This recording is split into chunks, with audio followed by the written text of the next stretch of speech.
Hey babes, welcome to Your Mom's Best Friends podcast, where we come together as a tribe and share the good, the bad, and the what in the actual fuck moments of motherhood, all while building our dream life.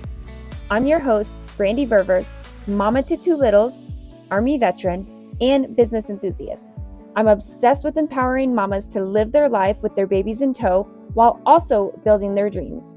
If you're ready for a good laugh or to get inspired, grab your cup of coffee because you're in the right place.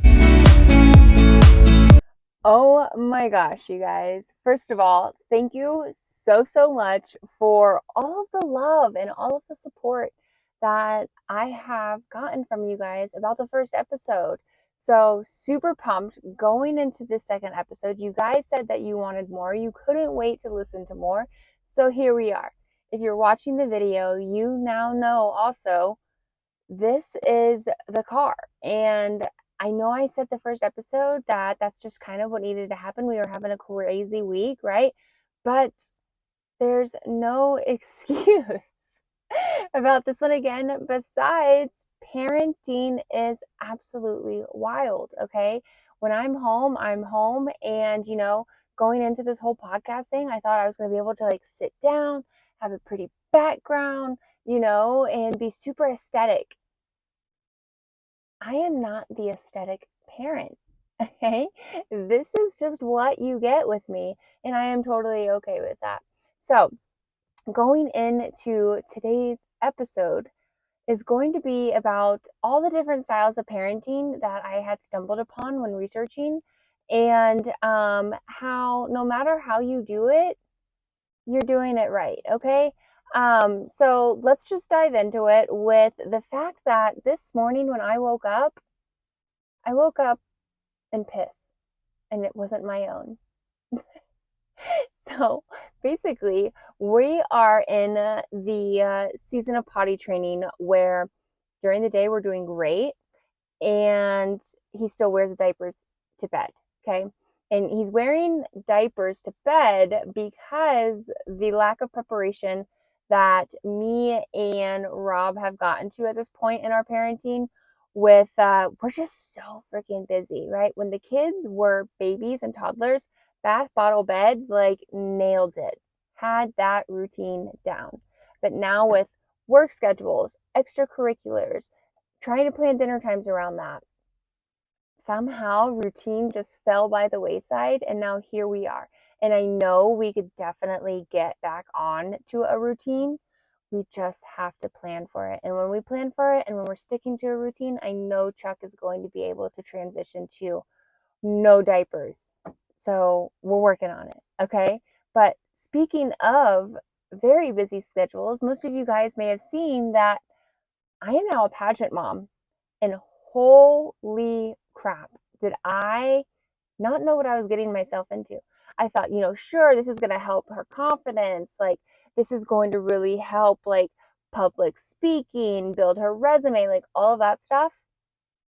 Little did I know, especially for first-time pageant moms, all of the other extra stuff that we're going to be doing. We're going to be doing community service.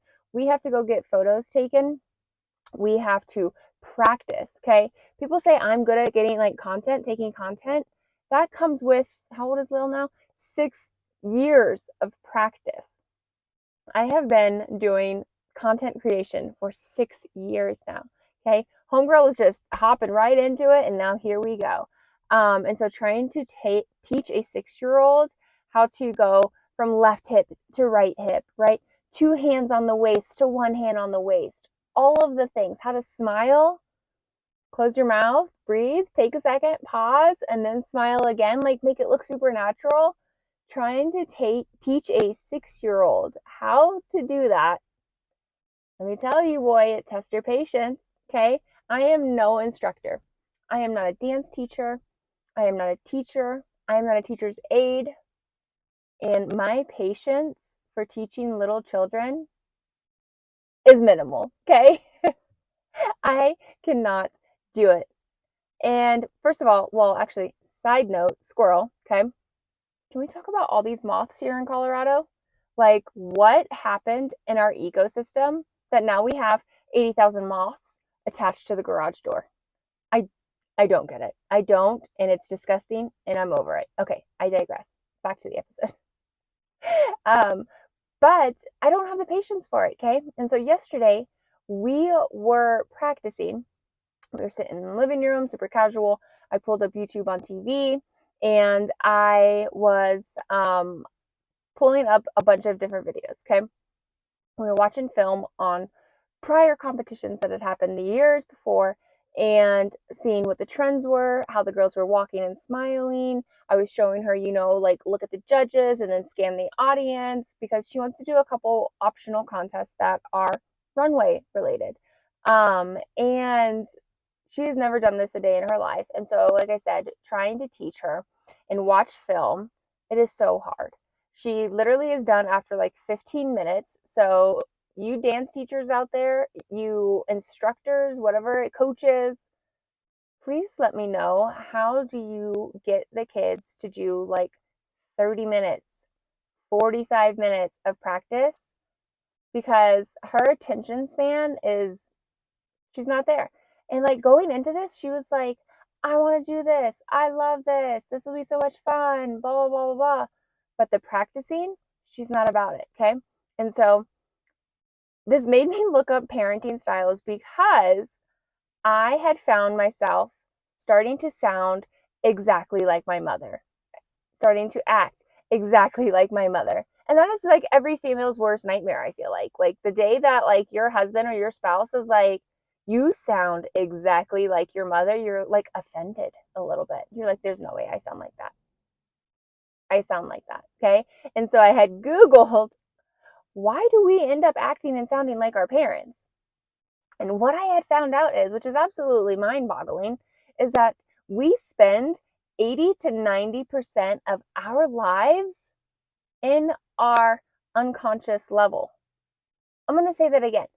We spend 80 to 90% of our lives in an unconscious level. And as infants and toddlers, in that unconscious level, that is when we start to inherit all of the things that our parents do or whoever raised us, right? That's when we start to inherit those things. And then we just mosey around life 80 to 90% in an unconscious level, doing those exact traits that we had learned unconsciously. Like, what kind of cycle is this? And then the rabbit hole had happened because you know how when you Google something and then under it, it says what other people ask? There was a whole bunch of other like moms that are this type of mom, that type of mom. Why do we do this as moms? Or, and so I just went down the rabbit hole and I thought, you know what? This is a great thing to share with you all because I found out some shit. Okay. So the one thing that I had found out is that I could 100% relate to was the butterfly parenting. And this is when you allow your child to spread their wings, even if it's different than what you had hoped or how they would have done it. And this is something I need to learn now, something that I need to learn immediately because I'm watching these films and you see all of these girls who are just so good at runway.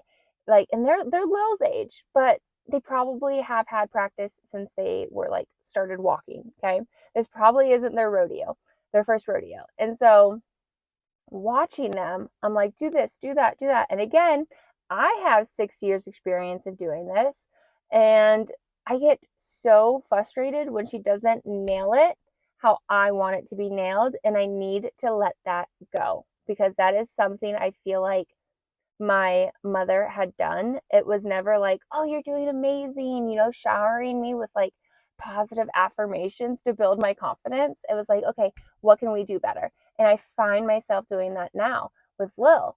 And so letting her figure out her own way of doing things and just instilling that confidence and being that butterfly parent, that's what I need to do.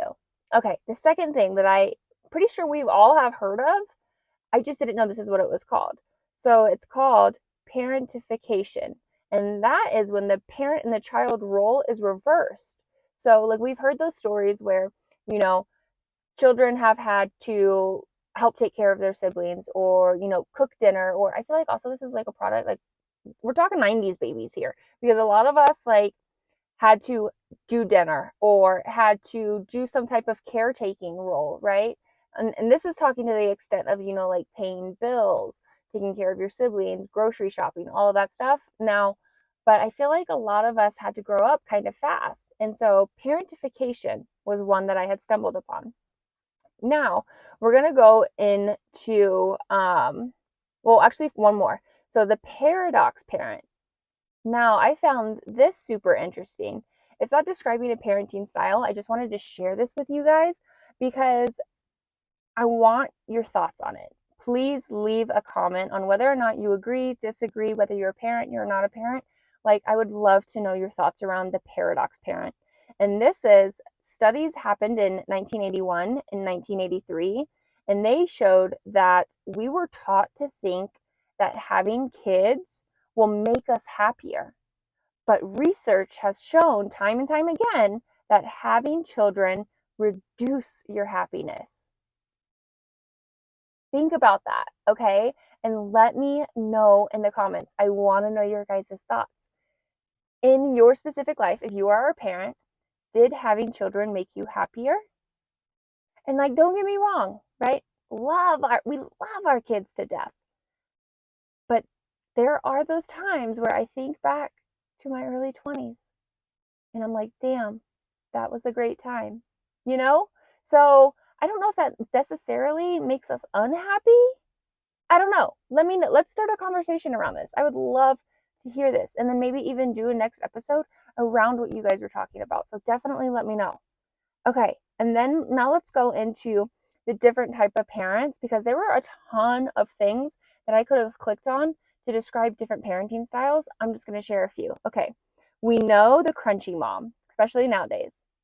I would say I'm like half crunchy. Okay. We know the helicopter parent. That was actually developed in 1990s, and it was the parent that was always worried about their child's physical well-being, mental well-being, and really, really trying to just protect them and help them any way they could. We know the helicopter parent. But do we know the brick wall parent, or the dolphin parent, or the panda parent, the jellyfish parent? There's even a lighthouse parent, okay? I would definitely say I am more of a dolphin parent, which is like we're strong. It's like it talks about like the body of the dolphin and where we're strong and firm, but we're also flexible. But then it also goes into the panda parent, the jellyfish parent, and the lighthouse parent, right? And it's just, there's so many different styles, parenting styles. And what I wanted you guys to take away from this episode was don't get caught up in the label, you know, whether you are the helicopter parent, the crunchy parent, the dolphin parent, or maybe you're just Googling, why do I act exactly like my mom? Right? There are so many different parenting styles. Parenting is absolutely wild.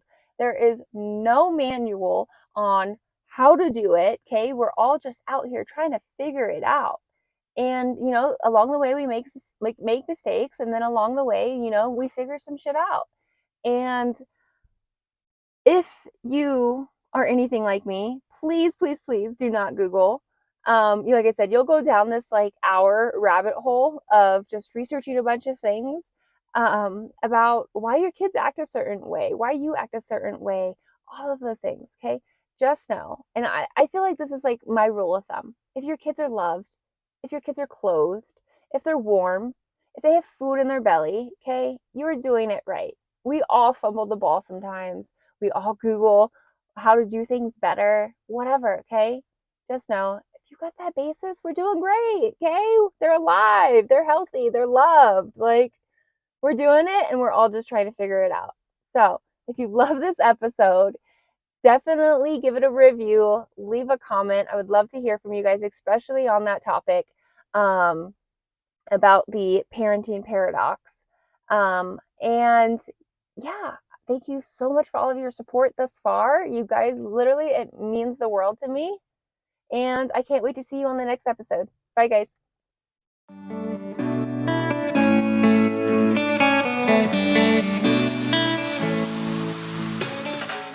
right, mamas, that's what I have for you on today's episode. If you've liked what you've heard, please tag me on your Instagram stories at Brandy Ververs. That way we can continue to grow and empower more mamas to live their best life. See you next time.